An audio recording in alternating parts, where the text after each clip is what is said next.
साथियों, इस वीडियो के अंदर मैं आपको बताने वाला हूँ टीडीएस चालान आप कैसे जमा करवाएंगे as per income tax act 1925।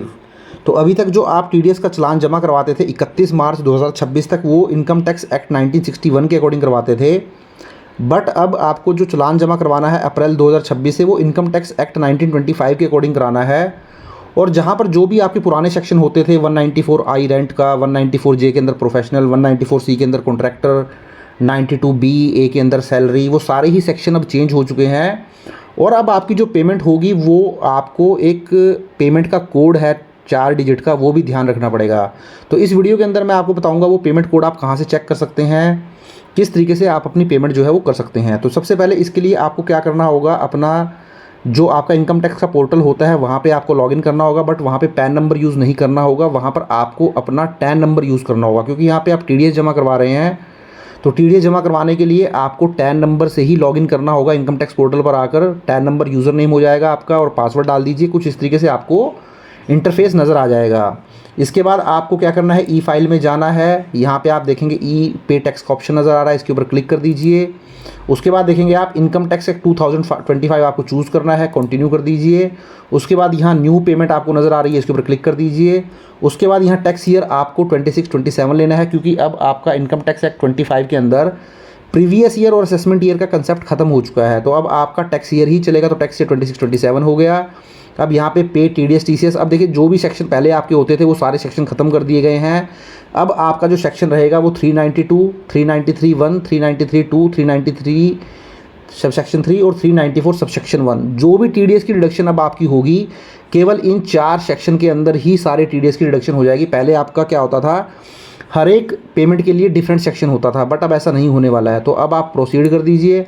जैसे ही प्रोसीड करेंगे तो देखिए यहाँ पर आपका टैक्स एप्लीकेबल मेजर हेड है। मीन्स अगर आप किसी ऐसे पर्सन का टीडीएस काट रहे हैं जो अदर देन कंपनी है, मीन्स अगर सपोज आप किसी राम का टीडीएस काट रहे हैं, किसी पार्टनरशिप फर्म का टीडीएस काट रहे हैं, किसी आप एलएलपी का टीडीएस काट रहे हैं, या किसी और पर्सन का आप टीडीएस काट रहे हैं जो कि कंपनी नहीं है, तो ये वाला ऑप्शन चूज़ कर लेंगे। अगर आप किसी कंपनी का टीडीएस डिडक्ट कर रहे हैं जो कि प्राइवेट लिमिटेड है, तो फिर आप ये वाला ऑप्शन चूज़ करेंगे।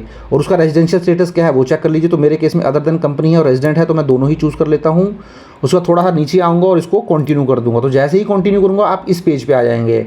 तो इस पेज पे आने के बाद देखिए अब आपको बहुत ध्यान से यहाँ पे काम करना होगा। सिलेक्शन कैसे करनी है वो मैं आपको बता देता हूँ। तो देखिए अब आपको करना क्या है, इसके लिए जैसे ही आप नीचे आएंगे, देखिए डिटेल्स ऑफ पेमेंट में आएंगे, तो यहाँ पे देखिए आपको बहुत सारी चीज़ें नजर आ जाएंगी। Payment to government employee other than unit section 392, जैसा कि मैंने आपको बोला था payment to employee other than government employee. तो यहाँ पे आपको 392 सेक्शन नजर आ रहा है, 1002 आपका पेमेंट कोड है। उसके बाद payment of accumulated balance, commission, brokerage, insurance section 393 sub section 1, payment code 1005, commission और brokerage payment section 393 sub section 1, payment code 1006। तो अभी आप मैक्सिमम देखेंगे जो भी आपके सेक्शन है वो सारे सेक्शन 393 सब सेक्शन 1 के अंदर फॉल कर रहे हैं। और जो सैलरी का सेक्शन है वो आपका सेक्शन 392 है, चाहे आप गवर्नमेंट एम्प्लॉय को पेमेंट कर टीडीएस काट रहे हो या फिर आप नॉन गवर्नमेंट एम्प्लॉय को टीडीएस काट रहे हैं, तो उसका सेक्शन अब सेक्शन 392 हो जाएगा। बट पेमेंट कोड डिफरेंट होगा। गवर्नमेंट एम्प्लॉय के लिए अदर देन गवर्नमेंट एम्प्लॉय के लिए 1001 है, और payment other than government employee के लिए जो पेमेंट कोड है 1002 है। तो इस तरीके से आप देखेंगे सारे सेक्शन आ जाएंगे नीचे और आपके पेमेंट कोड आ जाएंगे। अब सपोज करें आपने किसी मशीनरी का रेंट पेमेंट करना है, तो सेक्शन हो गया 393(1) और पेमेंट कोड 1008। सिमिलरली अगर आपने रेंट अदर देन मशीनरी पे करना है, मीन्स अगर अदर देन मशीनरी कोई बिल्डिंग वगैरह हो सकती है, उसकी अगर पेमेंट करनी है तो सेक्शन 393(1) रहेगा, और जो पेमेंट कोड रहेगा वो 1009 रहेगा। इसके लिए मैं अगर आपको दिखाऊँ तो देखिए ये यूटिलिटी है, आपका कौन सा सेक्शन आएगा, पुराना सेक्शन क्या था, नया सेक्शन क्या है। तो यहाँ पे एक यूटिलिटी है, ये लिंक मैं आपको नीचे डिस्क्रिप्शन में दे दूंगा। जब आप इस लिंक पे जाएंगे तो आपका ये पेज ओपन हो जाएगा। यहाँ पे आपको अपना पुराना सेक्शन जो है वो फिल कर देना है। देखिए यहाँ पे आप आएंगे, यहाँ पे आप जाएंगे सर्च में, सपोज 194C आपका सेक्शन था जिसमें आपका टीडीएस डिडक्ट करना था, तो 194C चूज़ कर लीजिए। जैसे आप क्लिक करेंगे तो यहाँ पे देखिए आपका जो नया सेक्शन है वो 393 है, ये आपका नया सेक्शन है। इसी तरीके से आप और चेक कर सकते हैं। सपोज आपने 194I रेंट की टीडीएस की डिडक्शन करनी थी, या मिला नहीं, जे कर लेते हैं 194J। तो 194J में फ़ी फॉर प्रोफेशनल टेक्निकल सर्विसेज में आप पेमेंट करते थे, टीडीएस डिडक्ट करते थे। तो यहाँ पे उसका जो पैरेलल सेक्शन है वो 393 है। इस पर क्लिक करके आप इसको रीड कर सकते हैं। तो ये आपको पूरा दिखा देगा। देखिए यहाँ पर मेन चीज़ें इसमें सेक्शन ए है serial number, nature of income B में आ जाएगा, सी में पेयर रेट आ जाएगा। तो रेट वगैरह में तो कोई चेंज नहीं है, लिमिट में भी कोई चेंज नहीं है। तो इस लिंक को मैं आपको दे दूंगा, आप इसको देख सकते हैं। उसके अलावा ये जो सेक्शन कोड है वो बहुत इंपॉर्टेंट है, तो सेक्शन कोड के लिए ये लिंक भी मैं आपको प्रोवाइड कर दूंगा। देख सकते हैं इसमें सेक्शन कोड है आपके, जैसे payment to employee other than government employee, तो सेक्शन 392 हो गया, पेमेंट कोड हो गया 1002 या सेक्शन कोड बोल सकते हैं। ऐसे ही कमीशन और ब्रोकरेज हो गया, कमीशन और ब्रोकरेज अदर हो गया, रेंट ऑफ मशीनरी हो गया, रेंट अदर देन मशीनरी हो गया। इसका सेक्शन, इन सबका सेक्शन देखिए सेक्शन 393 सब सेक्शन 1 ही है। और यहाँ पर सेक्शन कोड या पेमेंट कोड दिया हुआ है 1005, 1006, 1008, 1009। तो यहाँ पर देख सकते हैं rent other than machinery specified person, तो इसका जो सेक्शन था वो सेक्शन 393 सब सेक्शन 1 है, और जो इसका सेक्शन कोड या पेमेंट कोड है वो 1009 है। तो यहाँ पे आ जाते हैं हम अपने इनका टैक्स पोर्टल पर, तो ये 1009 में आ जाते हैं सपोज करें। तो ये देख सकते हैं आप, यहाँ पे आ जाएगा। अब यहाँ पे rent other than machinery specified person code 1009, तो यहाँ टैक्स जो भी आपका बनता है, सपोज अभी मैं आपको दिखा देता हूँ 100 रुपये का टैक्स आपका बनता है, वो आप फिल कर दीजिए। अगर आपको यहाँ पे इसके अलावा और भी कुछ सेक्शन ऐड करना चाहते हैं तो इसको ऐड करके और भी ऐड कर सकते हैं। अगर सिंगल है तो आप नीचे आएँ और इसको सिंपली पहले ऐड कर लें इसको। अब ये आपका देख सकते हैं आप, ये वाला आपका ऐड हो चुका है। इसके अलावा कोई और भी सेक्शन आप ऐड करना चाहते हैं, सपोज करिए अगर आपको कोई और भी पे करना है। अब यहाँ पे देख लीजिए आपको किसकी पेमेंट करनी है।